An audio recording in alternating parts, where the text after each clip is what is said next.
Mark, can you explain to us the significance of why we're here and why this has been organised? Well, we just took the opportunity to come here and pay our respects to obviously everyone that's unfortunately fallen.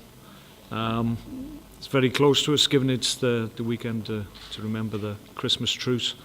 I think it's only right that we should come and pay our respects. It's a very, very humbling experience for everybody, I think, and we're very grateful to be talked through the memorial and what it signifies to so many people, and to be able to come here and experience it was something that was really important to everybody, I think. Thank you. Let's get straight to it.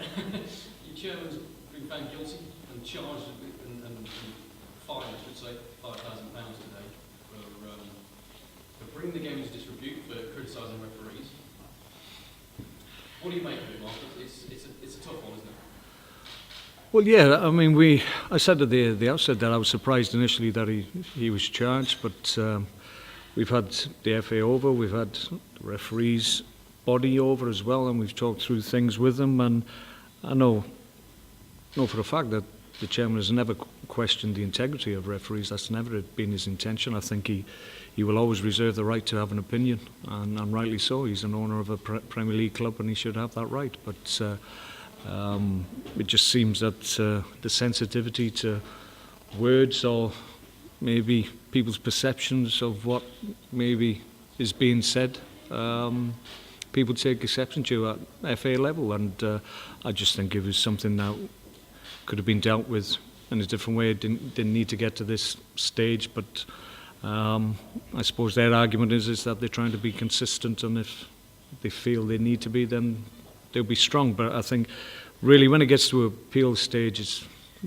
very rare that it goes against the initial charge. I think it's somebody told me something like 98% of appeals fail when you go back to the FA, so that tells you really it's a done deal once you get charged.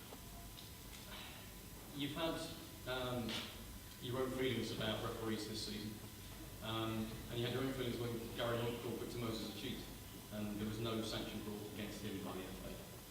In the light of that, does that make you angry today?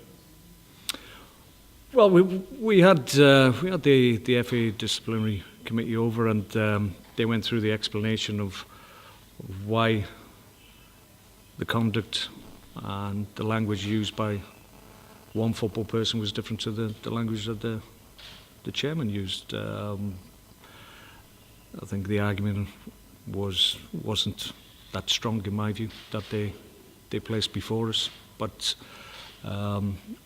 we tried to obviously make the point that the integrity of the referees is never questioned by the chairman. It's just that he thinks he has the right, and I agree with him that he should have the opportunity to question their competence, whether or not they're doing a correct job and the right decisions have been made, and that was all that he was questioning, and he didn't do it in derogatory terms or with language that was uncalled for. He just made a view.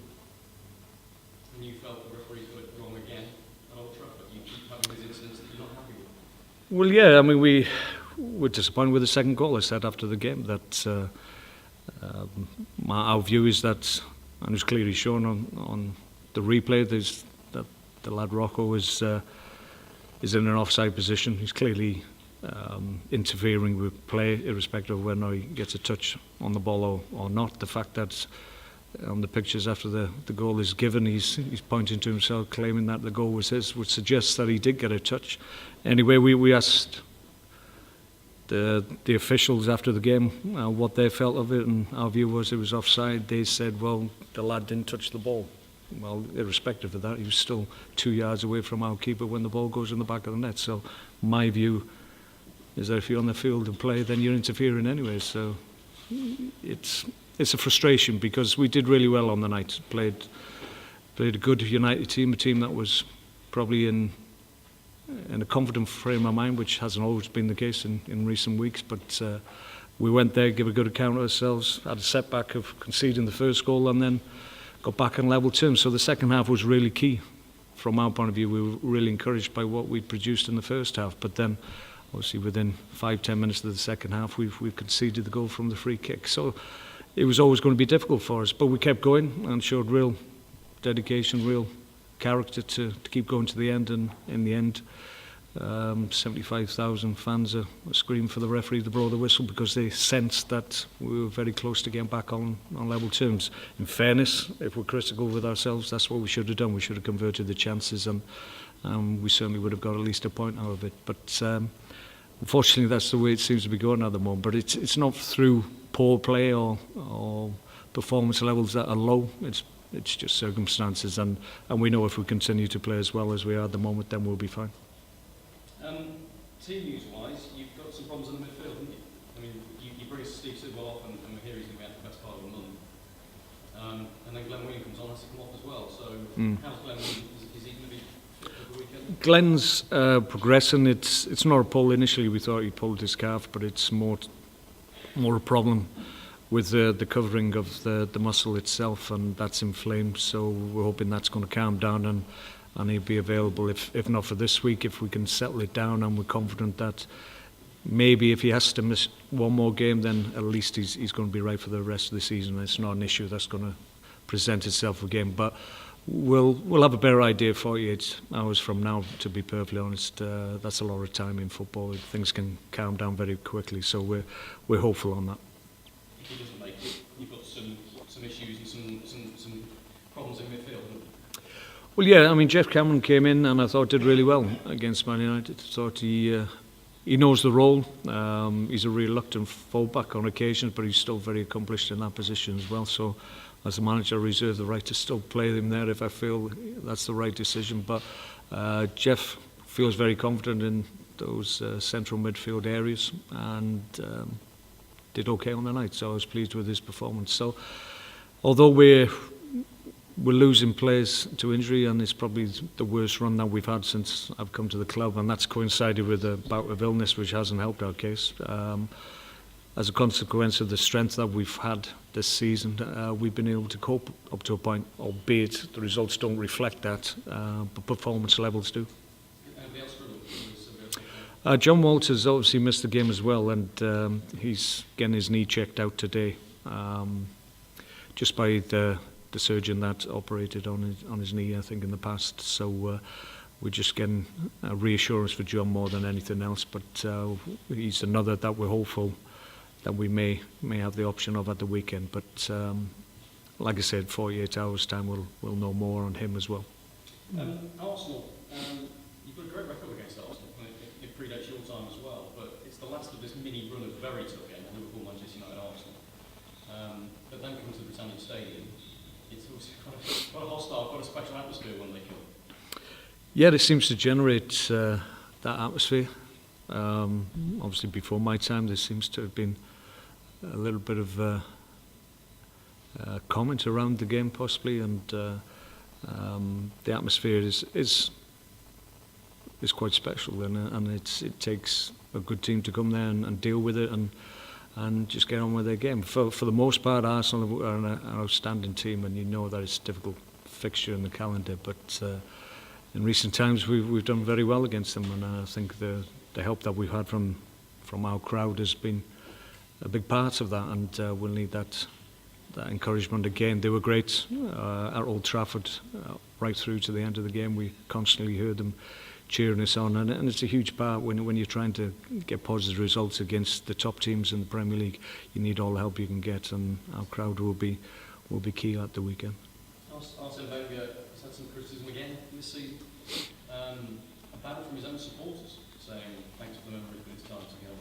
What do you make of that? Well, so, I'm a little bit wary of things like that. A banner is two or three guys holding up something or a comment. No one knows what percentage of the Arsenal fan base actually thinks in the same manner. So I think you have to tread carefully when you see things like that. It's quite possible that it's not even representative of the vast majority of Arsenal fans.